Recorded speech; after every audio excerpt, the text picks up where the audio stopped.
Hi, Donny. It's great to meet you, and thank you so much for joining me. How are you? I'm fantastic, Joseph. How about yourself? I'm doing well. Thank you. And thank you for being here. I really appreciate you coming on. Donny, Absolutely. before we dive in, can you tell me a bit about yourself and how you discovered carnivore? How did it all start? Kind of a loaded start. I'll send the photo over to you of sort of my before, kind of where my journey started. The journey started a little bit before the diet. I read to my kid every night, and we had a moment one night where he was just asking very serious questions. And he asked me one night, he goes, Dada, do you know when you're going to die? No, I don't. And I could hear just the seriousness in his voice. And he goes, well, people at school tell me that if you have a big belly, you don't get to live a long time sometimes. He goes, you've got a really big belly, Dada. I said, okay. He goes, I want you to do whatever you need to do to be able to live with me for a long time. And I said, I promise you, I will do everything in my power. So, I looked at different diets, and I even looked at, some of the designer market items, but it just didn't sit right with me. And I eventually happened up on what's called a naturopathic dietitian. She's an ex-Marine. Well, she's a Marine. She's just retired. And we started this thing called an exclusion diet, where we would remove one thing and we would kind of monitor, my energy levels, my sugar levels, because I was type 2 diabetic. I had hypertension, high blood pressure, low testosterone, chronic inflammation, headaches, gout. I had a litany of things that I was just taking medicine for. But as we eliminated things, I felt a little better. As we eliminated things that really hurt my gut, like, greens. I've always told greens are great for you. Eliminated those, and I started having a little bit better gut health. And then came the big one, was eliminating sugar. And my limited thought, I'm thinking, oh, well, like cakes and pies and desserts and stuff and soft drinks. And then she showed me the world that sugar was in. It's in everything. So that was a hard one to grasp the concept of I'm not going to have sugar anymore. I stopped sugar. I was irritable for about a week. Okay. I had lower energy. I was discouraged, because I wasn't feeling any better. I wasn't losing any weight. But a lot of the symptoms that I was having of that gut problem, my inflammation was starting to kind of subside. And then you move past that a day, the headaches were gone. Move past that another day, my energy levels are coming up. Move past that another day, no gas issues to speak of. Mood elevation. I started wanting to go outside and be more active. And she said, well, have you ever heard of carnivore? I was like, yeah, people that just like to eat meat, right? She goes, no, no, no. A carnivore diet. Other than eating a lot of meat, I don't know what you're talking about. So she challenged me to read on it and to see if it's something that I might be able to incorporate into my lifestyle. Without hesitation, I saw, heavy red meats, salts, butter, water. Like, sign me up. Sign me up. I gave it a shot, and the results, the results are nothing short of miraculous. Yes, I lost a lot of weight doing this, but as I told Samuel, first time I talked to him, I said losing weight was just a fortunate side effect of my body healing itself. I was told that I would always be on testosterone medications, that I would always be on thyroid medications, that my body would never naturally produce those hormones again. Doctors told me this. They told me that, inflammation run in my family. I'm likely going to have it. Cardiovascular issues, they run in my family. I'm likely always going to have them. Dementia, it runs on both sides of my family, apparently. I'm not on TRT. My body went from not making it, basically, because they measured in what's called nanograms or nanograms per deciliter. And I was 89 nanograms per deciliter. Hypogonadism starts at 300, I believe. I was less than a third of what it would be considered for hypogonadism. I was borderline, I hate to say it, but I was in the realm of female level of testosterone. My body was given up, but all of that to say this, there's been such a major correction physiologically, chemically, mentally, and all of that affected the physical. So how did I find it?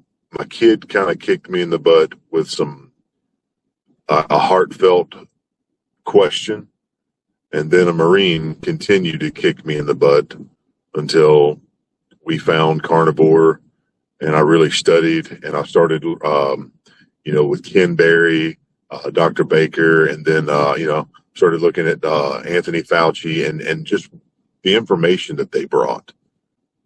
And it made sense. And it works. Sorry, I know I rambled on there. Yeah, you're right. I mean, the story with your son is pretty touching. I didn't actually expect that, right from the beginning. But I have to mention this because your voice sounds really deep. And I'm kind of jealous of it for some reason because it's deep. And you mentioned about borderline, borderline female level of testosterone. Was that something that changed during your transformation from a different diet to carnivore? That's natural. Yeah. I turned 13. I think I hit puberty. Then I hit puberty again at 17, and then again at 22. It's kind of a joke, but I've had old man voice for the better part of 25 years. Yeah, it's really great. It's very manly, Well, thank you. Yeah. So I'm just also curious because you said you jumped into a carnivore pretty much quickly. So it was all about the meat, and then this making sense. Did you pretty much do maybe a couple of weeks of research, or did you just jump in because this thing is making sense? Why not try it? So after we had already started with exclusion diet, I was about 90% there with carnivore. There were still a few things, I was still incorporating coffee.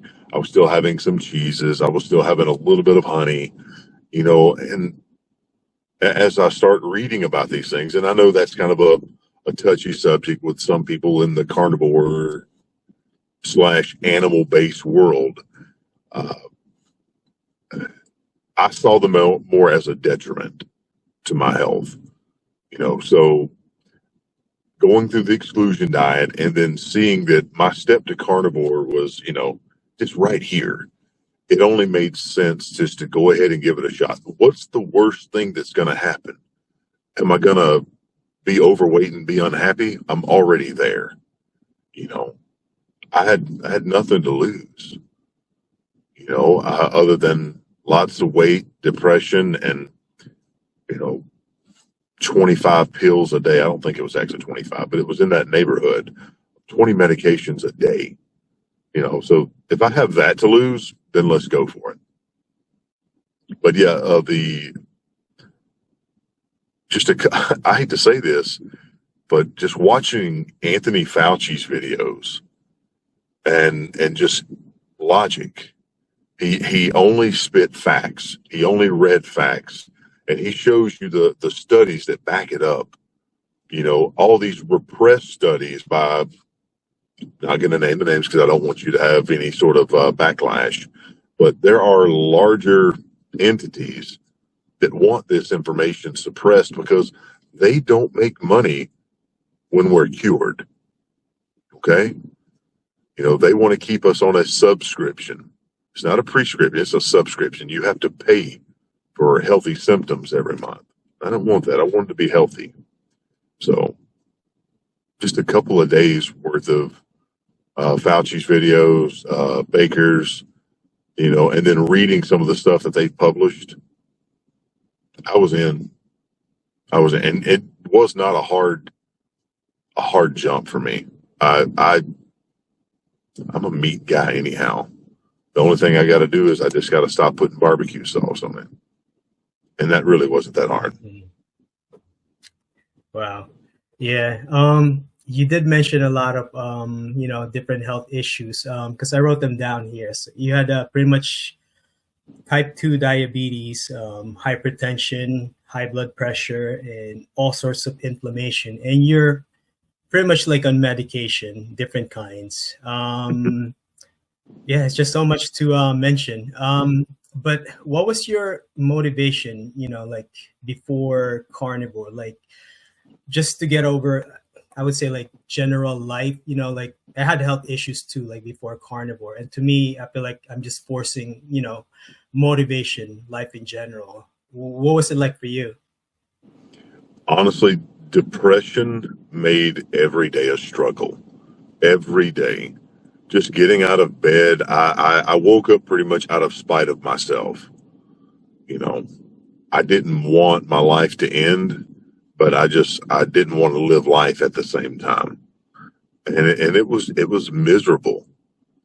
But just in spite of myself and in hopes that I'm relatively a spiritual person. Like I'm a Christian, okay? And I prayed to God, and my little boy prayed to God, and we prayed together that, we as a family would be healthier, that we would have a long time together. And it was in spite of myself, but love, man, love for my kid, that, I want to be the dad that's there when he, like makes his first tackle or gets his first hit or scores his first soccer goal.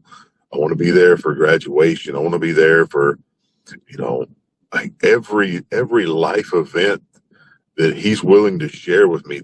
That's what I want. No matter where I am in life, no matter my physical abilities or mental state, I want to be there with him no matter what. And that is still a driving factor. Now, a little bit of that has shifted because I realize if I'm not giving myself the best, I'm not giving the best of myself. And that's been something that I eat those words every day. If I'm not giving the best to myself, I'm not giving the best of myself. So that coupled again with just love from my creator, love from my son, and something that I've finally been able to discover after depression has finally lifted is love for me, and that was the hardest thing to do, is when you have this mental cloud, all of this stuff that's in your head, that's in your heart, that clouds your thought, because those foods, they cloud your thought. They prevent your body from making healthy hormones. And when you give your body the right things and they start making the right hormones, that clarity of thought, that razor sharp, thought process, just everything fine tunes. The clouds back away. You can see the light at the end of the tunnel, and you can see that. It's just so much more clear. So I kind of ramble a little bit because I am very passionate about, not this diet, but this is a way of life for me now. But that was My driving factor, yeah, will always be it's love. It is, period. That's pretty awesome. What is your motivation now? I understand that could be before and even after carnivore, but like maybe another driving factor, like creating awareness or maybe inspiring others, telling your story, or maybe frustration with the conventional medical approach, nutrition. I had a friend that told me, he and his wife were writing a story in their lives, and she goes, what good is a story if you can't help somebody else change their story or give them or make them have a better story? And I've kept that with me. So while my story is changing and the chapters are getting more and more enjoyable, it's never fun to enjoy that by yourself. So yes, so sharing that with people, and I won't say her name on here, but I've got, I call her my little old lady. She messaged me on TikTok, and you could just hear the desperation and just her tone. She says, I've tried everything. I've taken every medication my doctor's given me. She goes, I'm worse. She goes, I'm on oxygen. She's 73, 74 now, and she was over 320 pounds. Okay. That she was miserable. Her daughter just kept pushing her to doctors, pushing her to doctors. She goes, I will do anything you ask me to do. I've got nothing to lose. And I just wrote down just a simple day-to-day thing that I did. I said, if you can do 90% of this, let's see kind of where it takes you. I said, you're probably going to feel rotten for a couple of days because your body is so addicted to all of the, sugar basically. But she has helped me realize, I think, what my true motivation is going forward is I want to be able to help inspire people, inform people, and let them know that just because you're given a medical diagnosis, just know that all medicine is a practice. It's not a perfection. Okay. They're not the end all be all. And they're also only giving you symptom management. I want to show people that this way of life can offer a cure. So this lady right now, she's had a mobility scooter and a walker. She's been on oxygen for 5 or 6 years, and she doesn't get around. She never got around her house without help. First time she called me, it was 2 weeks after she had started, and she wanted to let me know that she was standing up, like from her little chair, without using her walker. And man, that just kind of set me on fire. Like, man, if she can do this, I can do more. I can do more. And she's kind of motivated me. And then, we check in and a week later, and she goes, you'll never guess what I did today. What'd you do?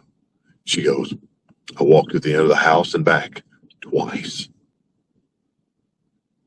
I couldn't help but just shout. I was like, hey, praise God. I know that's weird. I got excited for her, right?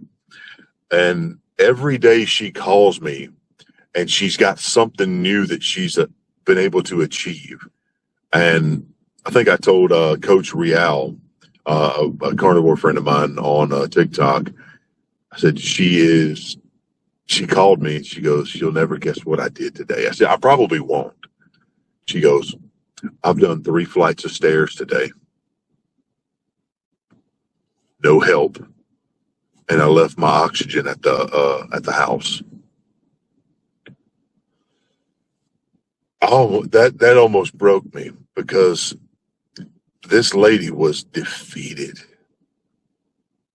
But she had that little spark in her, just some little bit of life, and she just needed something to fan just that little spark. And carnivore fanned that for her just a little bit.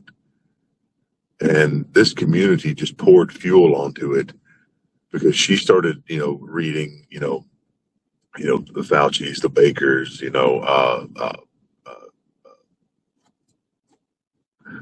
and now she's down at around 200 pounds. She's almost a year in. She's walking without the use of her walker. She doesn't use her overnight sleep mask, the CPAP. Doesn't use that. She's off of all but 3 of her medications. And she also likes to brag about her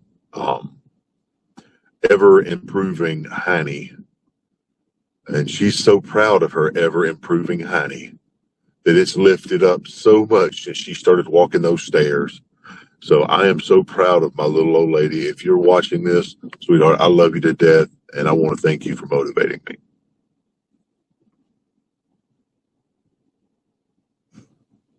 Sorry. That's very exciting. I feel like I'll be, screaming my lungs too if I hear that. Seeing other people's I feel victory, like sharing in that. yeah. I feel like there's a lot of similarities with other carnivores. Like when, I feel like you have to get to that point where you're self-defeated or there's no other options. And then you just need that one spark. And then boom, like carnivore comes up and then there's your light, Absolutely. Donny, looking back at the start of your carnivore journey, maybe in the beginning, did you ever had like a moment of doubt before starting it? I lived with doubt every day. I doubted whether I would make it. I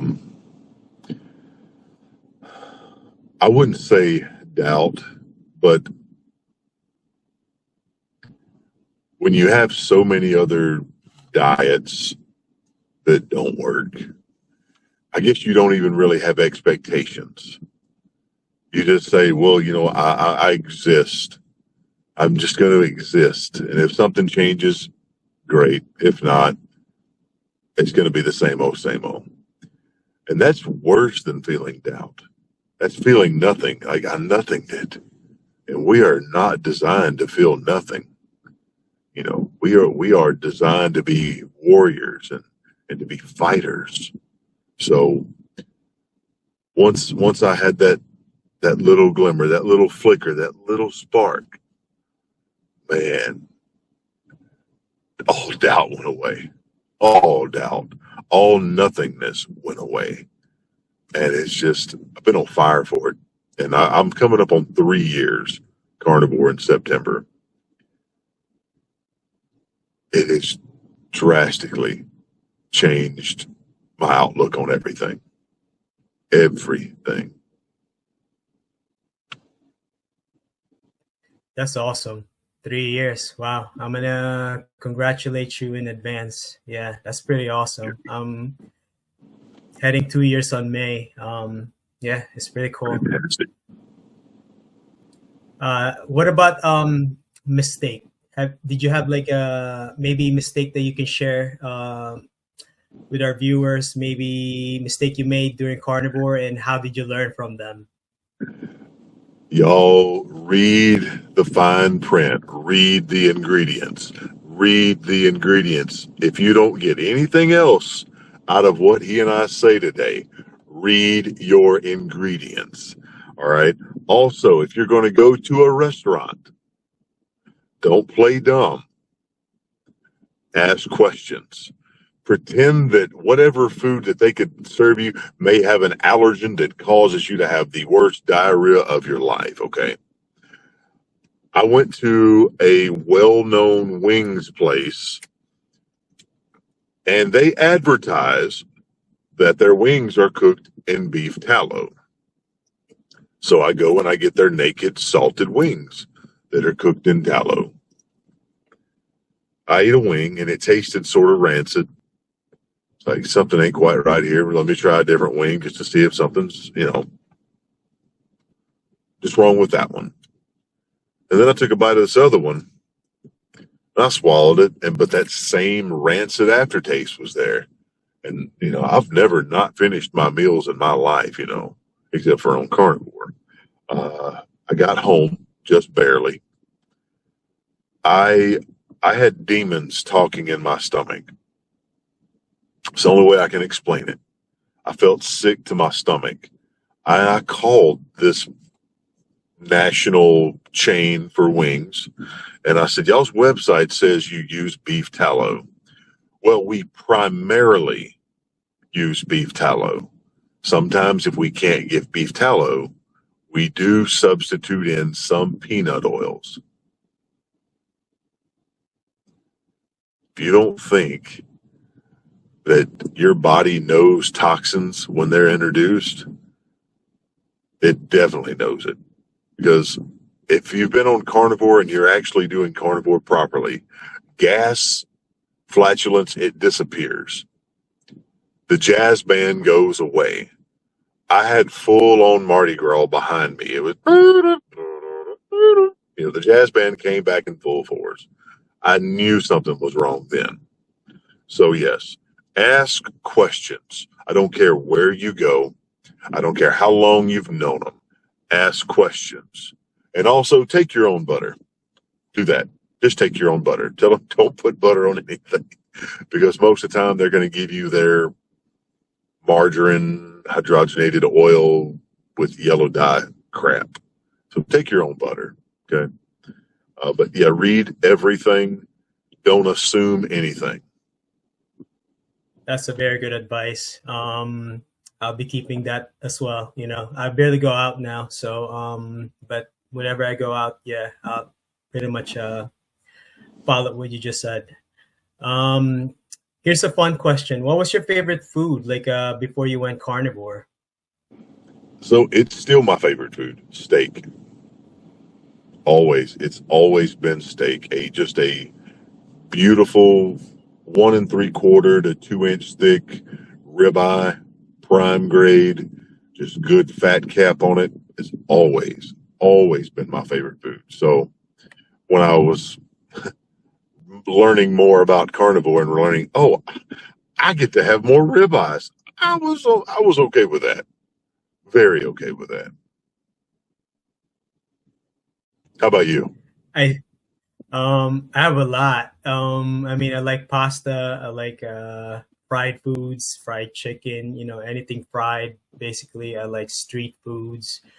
I like noodles, rice. There's so much, but I guess I can see now why the transition for you was easy.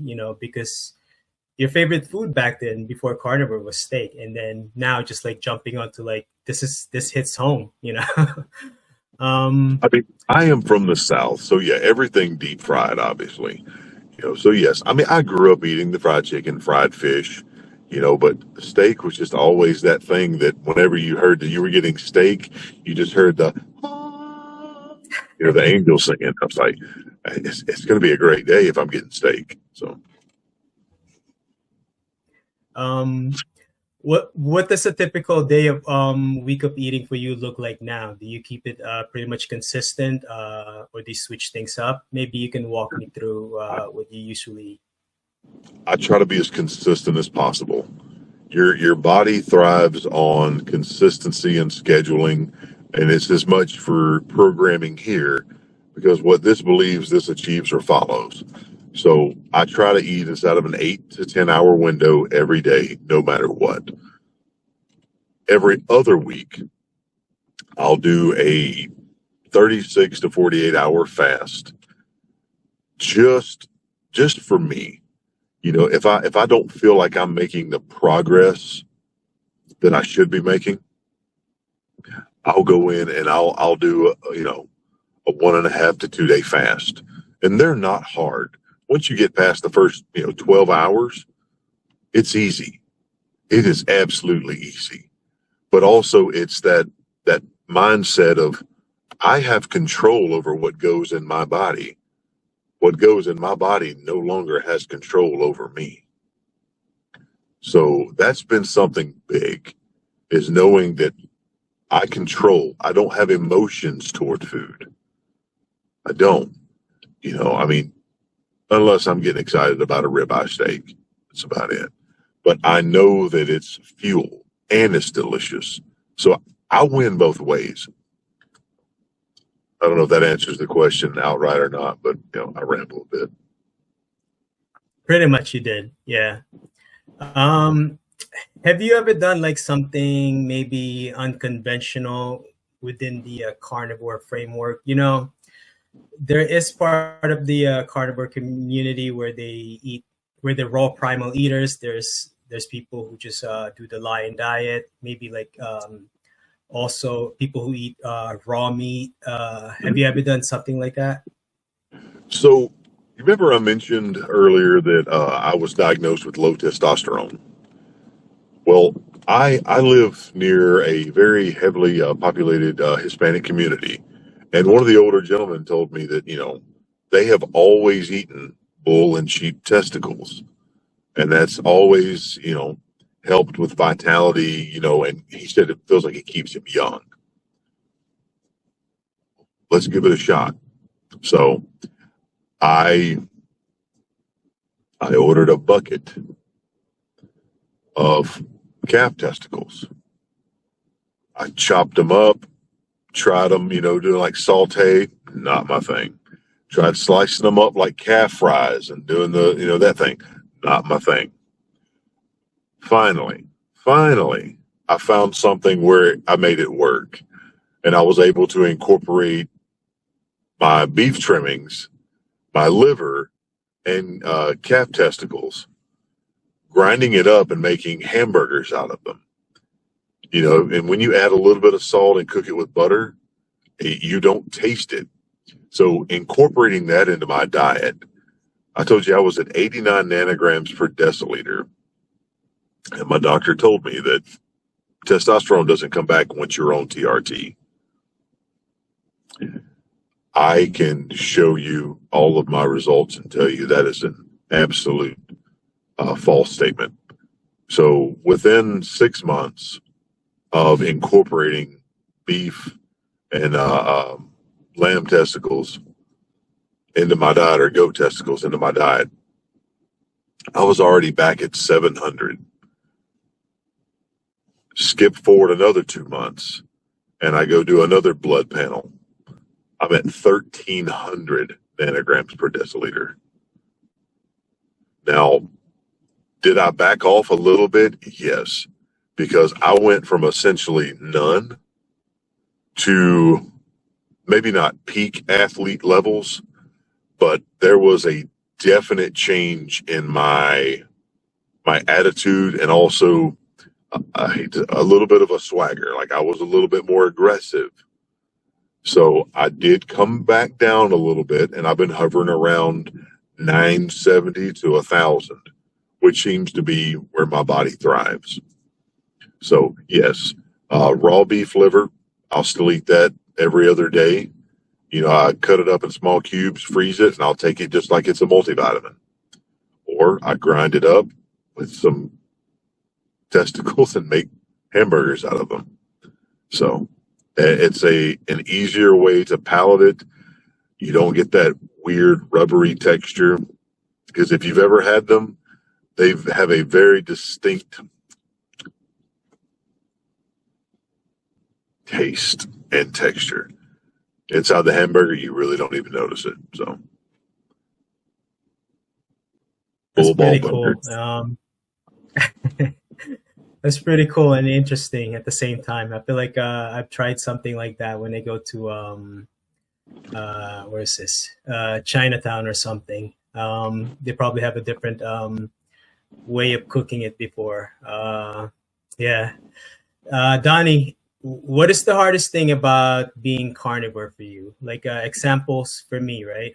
Social gatherings with family and friends, travel, and the cravings in the beginning that took over a year to like disappear. What about for you? What's the hardest thing? The hardest thing is getting people that have known me for so long to understand that this is my lifestyle.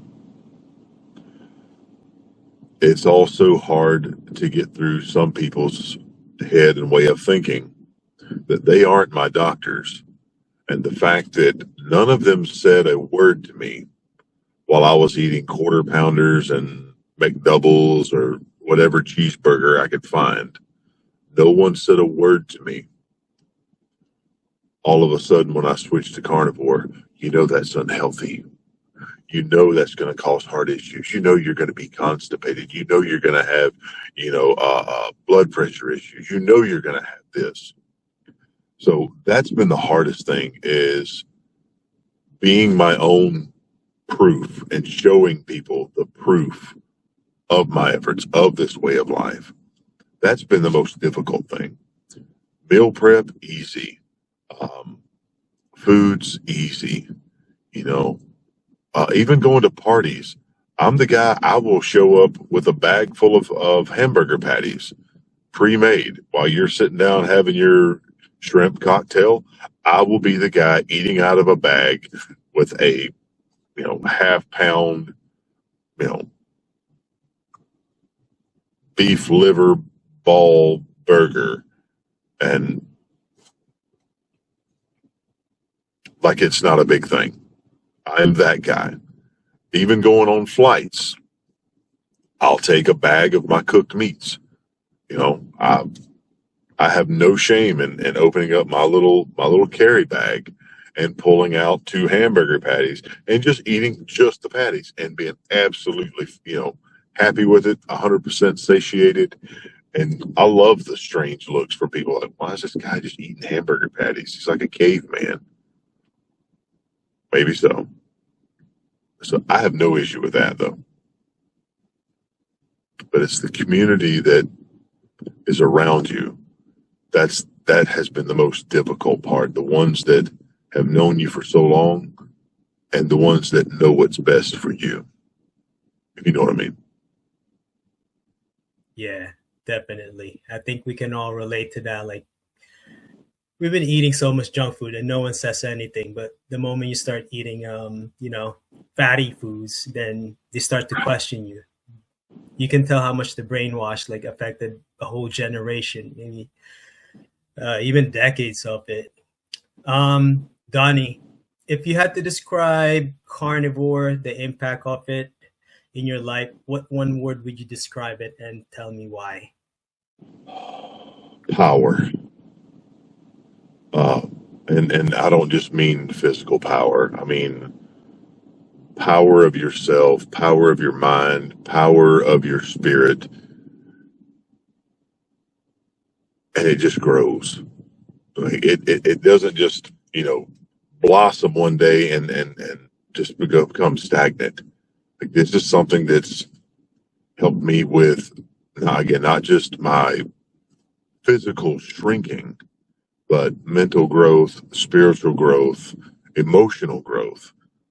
We talked about brain fog just briefly earlier.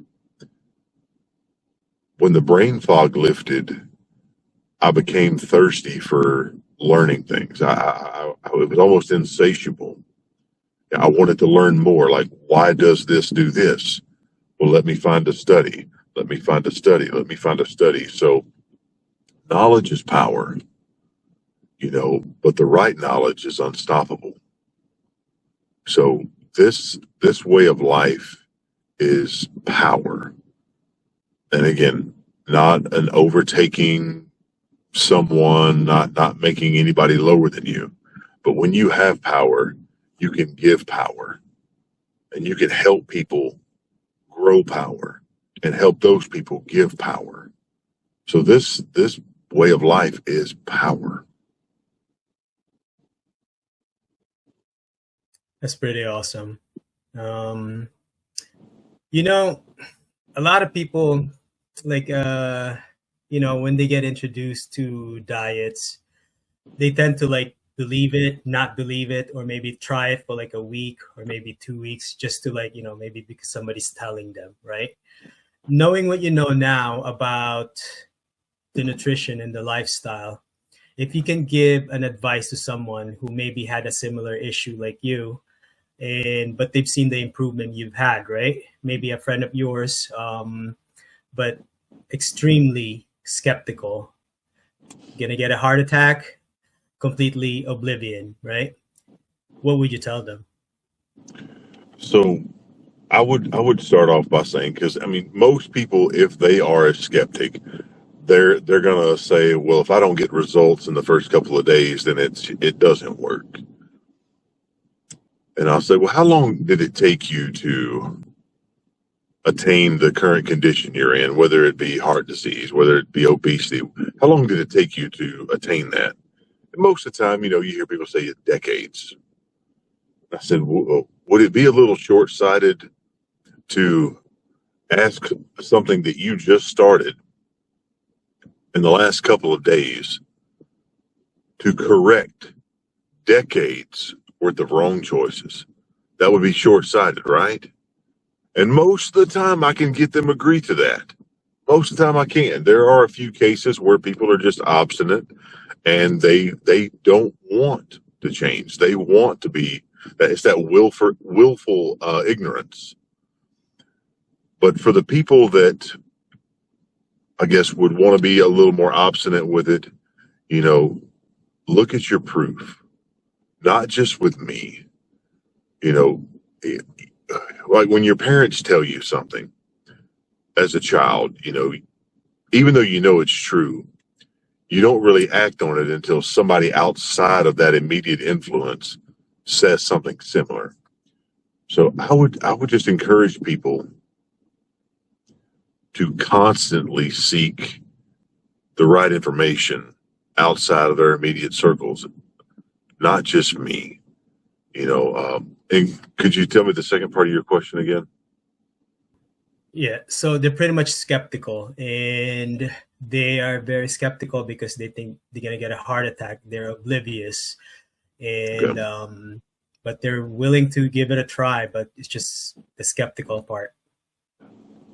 So much of it is just bad learning, bad training. And I'll always default back to, does our medical complex, do they benefit more when there's no one to treat? Or do they benefit more when they keep everybody inside of their little fold? No, they don't want you to be healed. They will tell you everything in the world. You're going to have cancer and cardiovascular disease, and it's going to contribute to dementia. Well, guess what? We already lead the world in heart disease and dementia, and we've already got these medical experts here. They've been telling us what to eat and what not to eat for 80 years now. Have we gotten better as a society, health-wise? Sure, there are some people that are absolute health gurus, but they have to count all these macros and they have to weigh their food, and they have to make sure that they get a certain number of grams of protein in a day. Hey, do you know how I measure it? Am I full now? Yes. Well, I'm going to take one more bite and I'm done. That's my measurement, and it's amazing. So yeah, be a skeptic if you like. I don't just follow something blindly. Be a skeptic. I mean, that's our job, is to question things, to ask questions. And I would encourage people to ask questions. If you have a way to get with Joseph and ask him questions, please do. Please do. Anybody that's in my community, please get up with them. Ask questions. Like I said, knowledge is power, but the right knowledge is absolutely unstoppable. So talk to the right people. But when you start hearing people that want to do their own thing with carnivore, well, I do carnivore, but I also, as soon as they add the but also I do this, turn off your ears. Say, you know what? I appreciate you so much. Thank you for your time. You have an amazing day. I'm going to go and drink some water. Break the conversation off. So, and we have, unfortunately, a lot of influencers that are touting carnivore lifestyle. And it's not even keto most of the time, because they're adding fruits and honey when, as we know, that will knock you out of ketosis. You're not even in ketogenics at that point. Maybe animal based, but not ketogenics. Yeah, I really like when you say you've said this a couple of times already that knowledge is power. I feel like that hits home for me. I guess it like trigger something. Yeah, I have to really think about that for the future because we have to keep spreading the word for people who don't know, especially that the brainwashing is pretty strong. Is your family pretty much carnivore? Like besides your friends? Hmm. No, no, I do this, and that I would say that is a little bit challenging sometimes, but like I've told them, I said there's no food that's made in this household that tastes so good that I'm willing to risk feeling bad just to taste it. So again, my kid's 7 right now. He's in amazing health. He's smart, he's athletic, and do I try to limit his exposure to the sugars? I do my best. Do I try to get him to see the value in good choices? Absolutely. Am I going to deprive him of a childhood? No, but I do want him to see the value in making good decisions. So, It's pretty nice. Donny, how do you see carnivore in the next 5 to 10 years? Do you see it like being in a positive light or in a bad light? Bad light meaning there's going to be censorship with the media, more falsifying information, meat prices going high. The good thing is that many people are healing because they're trying it and they're curious, they're interested to learn more. What are your thoughts on this? I think that our medical complex is going to do what they've always done best. They're going to sell fear to something that they know could take away their money, their customers. So I think you're going to see a lot more, studies that are backed by, names that people know, like Harvard and the Mayo Clinic or whatever, these research colleges.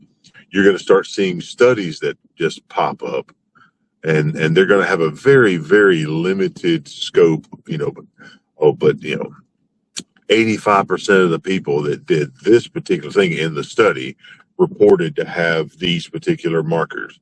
Or what they'll do is they'll tell you the facts, but they'll skew it. Don't do carnivore. You won't get any fiber in your diet. They won't tell them why we don't need fiber. Don't do carnivore. You need the carbohydrates for muscle energy. Well, yeah, you need them if you're not using your own fats to break down as sugars and use those sugars as energy. So, yeah, you're telling a truth, but you're not telling everything. I think we're going to continue to see much of the same thing. It might get a little bit more aggressive. It might. Beef prices are going to go up. They're going to go down. They're going to go up. They're going to go down. We're going to source beef, but beef isn't the only meat.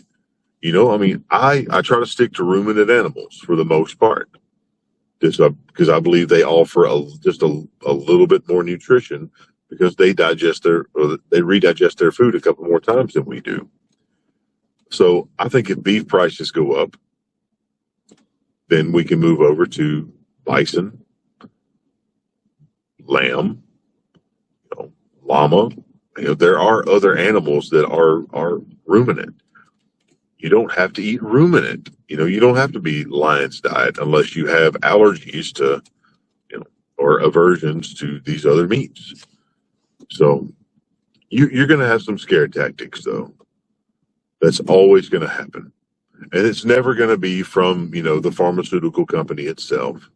It's going to be from an agency that's paid by another agency that's told that they need a study by a much larger agency, and we'll never know their actual names, but it'll always happen, and it always has happened ever since corn oil became a thing. Yeah, I do agree with that one. I think the fear tactics is just gonna keep on coming, and I think somebody mentioned this before. Like, I think in the future we'll just have to think of how we can pretty much fight back, like with the disinformation, or like maybe, like you said, like coming from another agency or something. Um, Donnie, if people want to reach out or connect, where's the best place to reach you? I'm on TikTok as Carnivore Donny. You can reach me there. I am trying to get my Instagram up and going. However, I am awful at Instagram. I don't understand it. I'm old. So I have an account. I'm not sure how to post on it yet. TikTok, I'll do a couple videos here and there. With this coming month, I should be able to start resuming my morning lives. We have a live most mornings, so Monday through Friday at least, where I cook a meal and we talk about the benefits, and then are there things that we kind of have that are strongholds or things that are maybe holding us back. It's just just a round table. Hey, what are you struggling with? What can I help you with? What questions do you have? And if I don't have the answer, I am so fortunate to have amazing friends in this community. Amazing friends. One that's been doing carnivore for about 9 years. The other two have been doing carnivore. They're on day number 600 or 615 now. And then I've got a couple of other friends that have been doing it for 8 to 10 years. So if I don't have answers, all I do is I turn and I say, listen, I haven't had this experience yet, but in your 9 to 10 years, have you seen something like this? More times than not, we've got those people in there that can answer those questions. And it's not well, I think. This is what I've experienced. This is what I've seen. We want facts to be presented. We want you to feel good, but we want to give you facts. So if you're ever on TikTok, Carnivore Donny, I'd be so happy to have you all come over, become part of our community. And then also on Facebook, we have a group called the Ultimate Carnivore Group. We're around 4,000 people and growing right now. We exchange recipes, coaching tips, struggles. Even one of our coaches, she is geared more toward women's health. She helps women whenever they're going through menopause be able to either beat the symptoms or have lessened symptoms or less harsh symptoms, making that transition easier for them. So we can hit every facet, of society, and we can try to help everyone. And that's what our goal is one, to uplift, coach, and help people help them write a better story for themselves. That's pretty excellent. I'm going to make sure to post them all in the description, so people can reach you. Donny, thank you so much again for joining me. I really appreciate hearing your story and learning about your carnivore journey. Thank you. Joseph, thank you so much. And it's been an absolute honor being here.